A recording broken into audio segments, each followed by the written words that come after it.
DC album review number 18. It's gonna be a classic album we're gonna review, so stay tuned.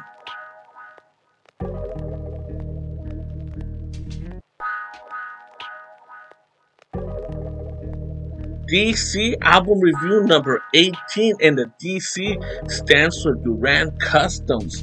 Man, it's gonna be a classic West Coast album we're gonna review. I want to say some West Coast gangster shit that we're gonna review, but man, these guys, I don't think they even curse too much, man. Curse too much. But before we get into it, before we get into the album, a little public service announcement. If you haven't already, get yourself a cup.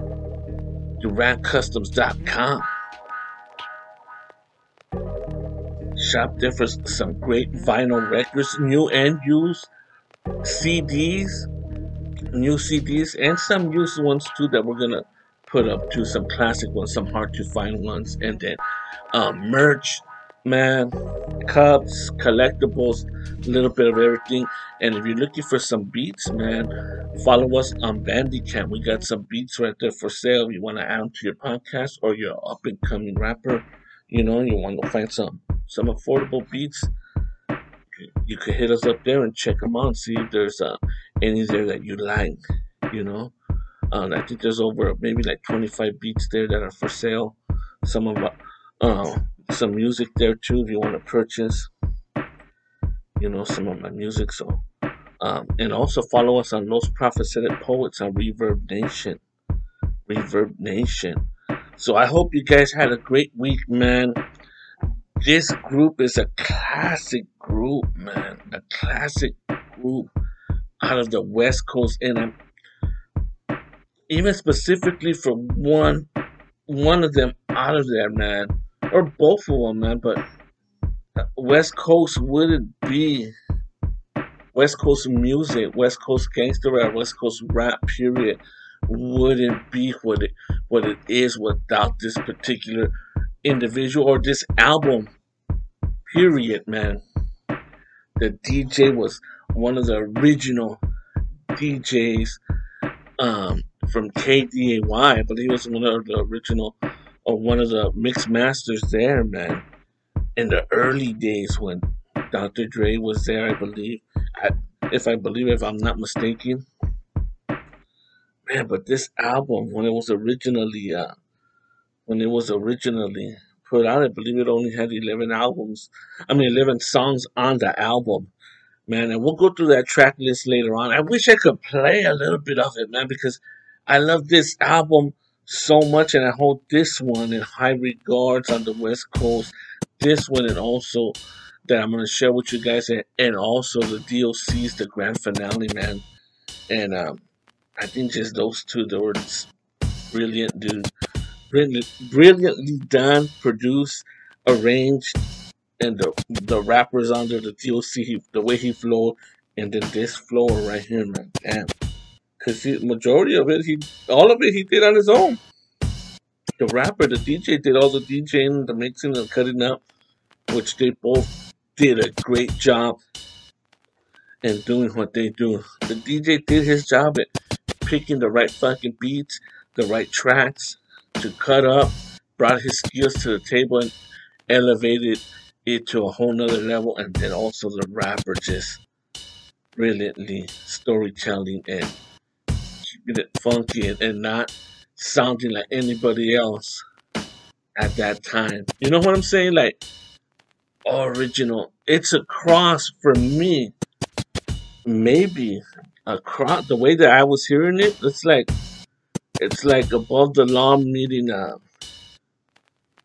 meeting Compton's Most Wanted, dude, and like a little blend of all that, like DJ Quick and the DOC all mixed, you know, and then you come up with this sound that, you know, that first Compton's Most Wanted had that Above the Law first album too, you know, and then all that, like I'm getting that feeling when I was going through the sounds. That's why I wish I could play it without me getting a copyright, man. But shit, man.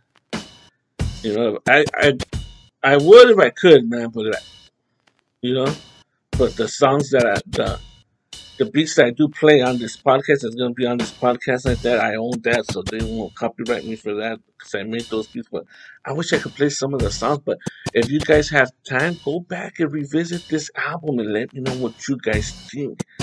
Where does it where does it hold a place? Oh, in hip hop history, that album, that rapper later on goes on still continuously doing his thing. And I was originally gonna do the second one, man.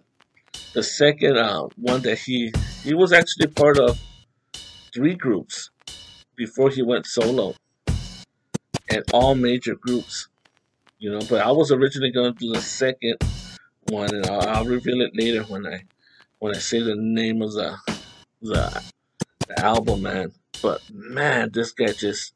What would the West Coast be without this guy, dude? What would it be? I mean, and his dancing skills too, man. Dude, you know what I'm saying? Not his dances. Guys just don't dance, they boogie. So his boogie skills, man. That sea walk that he does, man. Damn, dude. What would the West Coast be without? Subtract this guy out of out of that out of the West Coast and his influence, their influence with just this album, and then later on, what he becomes a part of. Originally, was part of the Rhyme Syndicate. Who is it? Who am I talking about?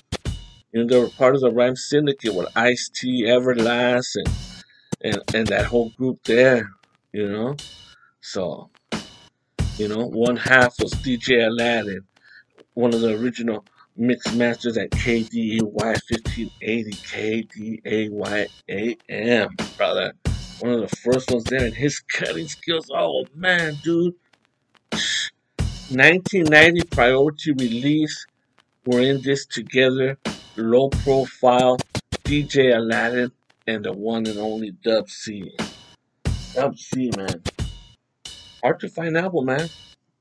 I got the greatest hits here that looks almost like the original, and it has a bunch of tracks on the back extra, but it was originally, the original one has only 11 on there, man. But it's the one we're reviewing is the first one, the first and only one. Low profile. DJ Aladdin and Dub C's were in this together, dude. In this together, dude.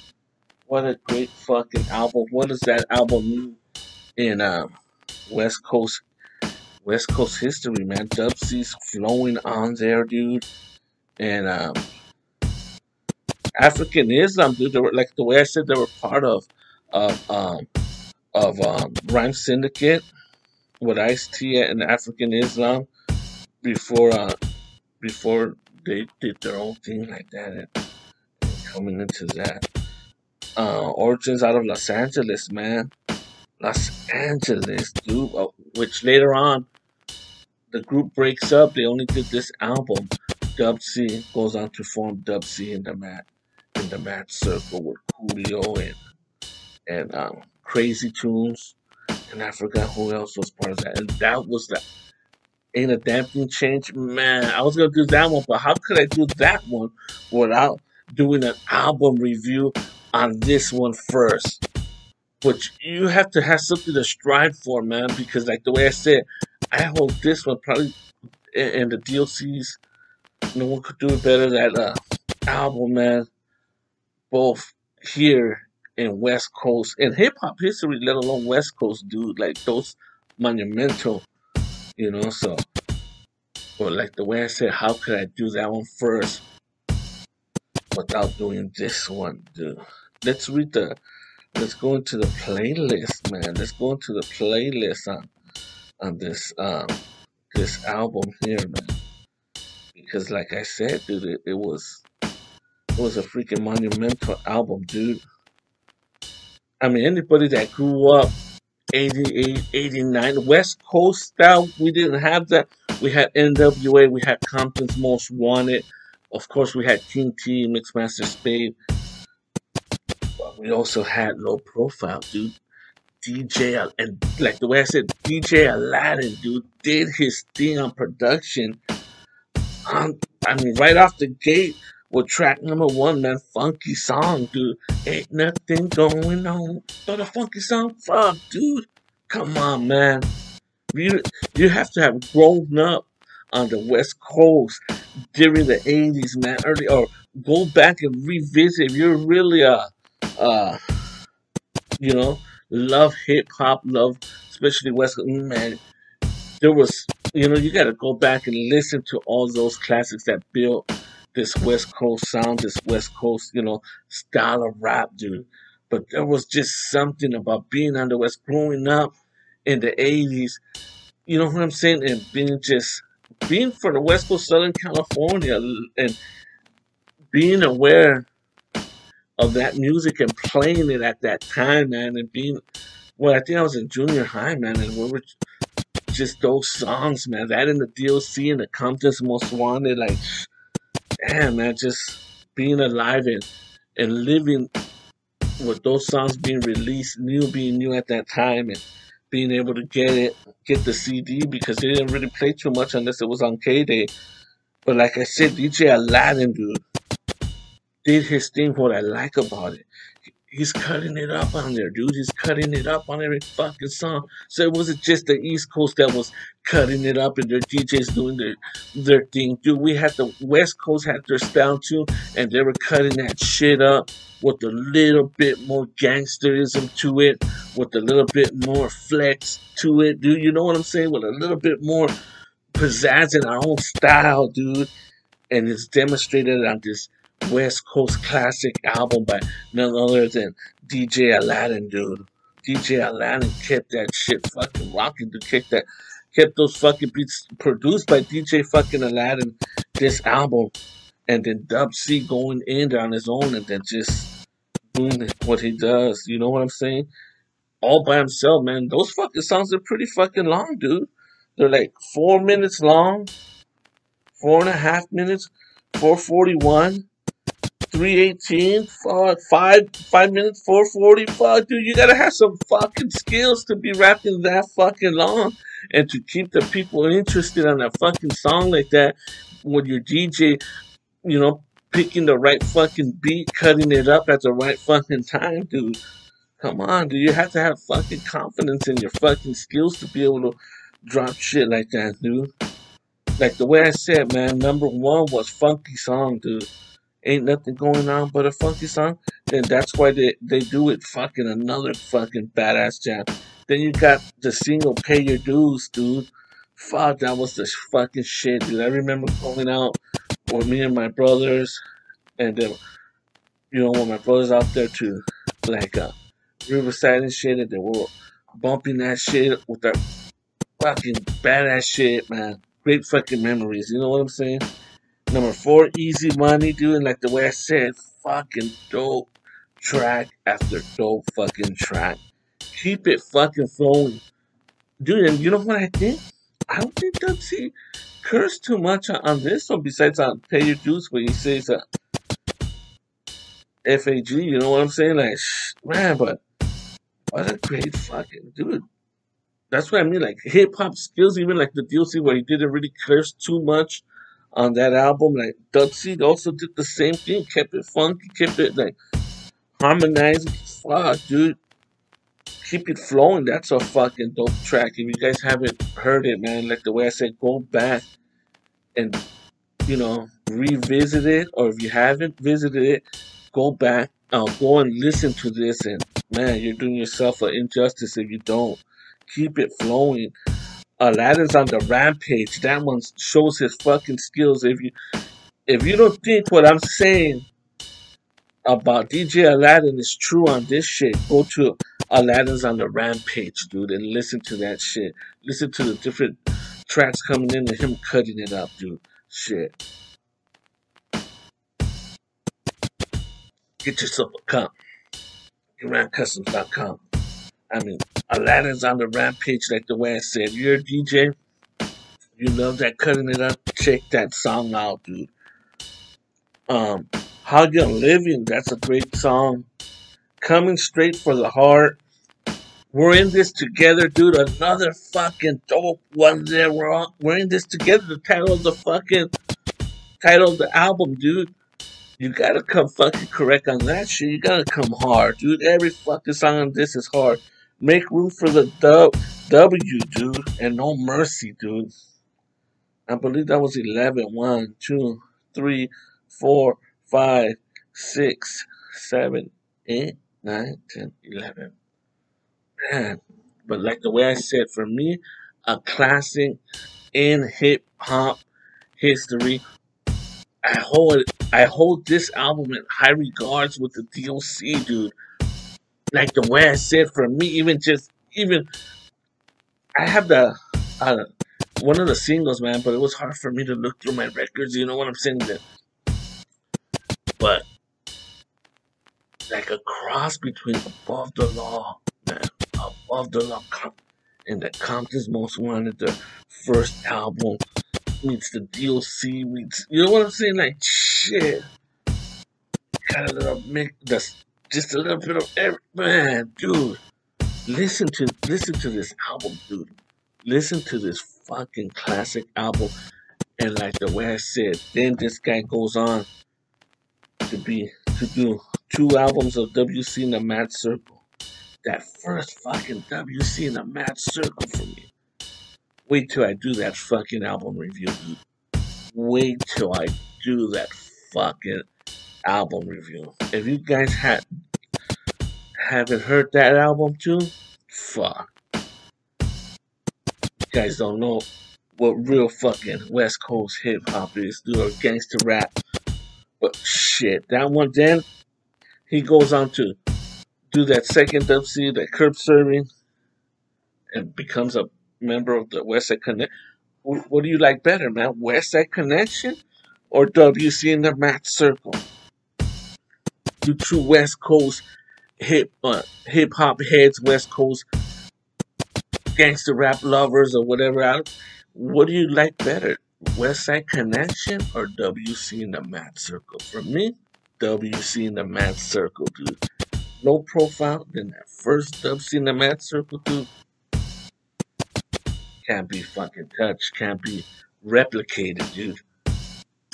You know, you got a young Coolio on there too, dude. Who goes later on? Coolio goes on to the County Line and Gangsta's Paradise. Fuck. But he was originally from fucking WC in the Mad Circle, dude. And Dub C is Dub motherfucking C. What would the West Coast be without Dub motherfucking C? Shit. I rest my motherfucking case. Low profile, we're in this together. 1990 priority release, man. Write down in the comments down below, where does this album land on your all-time 50, all-time 100 list of hip-hop records? Where does it land on your top West Coast records, or does it land there? Write down in the comments down below, because I love to interact with you guys, man. So let me know what you guys think, and who do you guys prefer, West Side Connection or the true West Coast or the true hip hop heads? West Side Connection or WC in the Mad Circle? And what's your favorite WC album? Write it in the comments down below. Don't forget to show some love, man, and subscribe to the channel and put a thumbs up. You know, I do this album reviews for all you hip hop heads out there, for all you hip hop lovers, or all you West Coast, man. It's all done for you guys, man, you know, and me too, because I love music. So, but I do it for you guys. The interaction, write it down below. Don't forget to like and subscribe. And like I said, don't forget to visit TheRapCustoms.com. I'll try to continue to bring great CDs and great vinyl records, rare vinyl records, rare hip hop, you know, reprints, and some original old used ones, you know, so, and collectibles and shirts. Get yourself a Durant Custom shirt and show some love. But most of all, show some love by subscribing and liking the channel, man. That's important. You know what I'm saying? So the algorithms could go up and we could get some more subscribers, man. You like what I do, if you appreciate what I do, that's the way. And you wanna, you know what I'm saying? Shoot, that's the way to show some love, man. Thank you all for being a part of this and viewing this uh, DC album review number 18. Low profile. We're in this together. Peace, love, and light. And I'm out of here. Peace.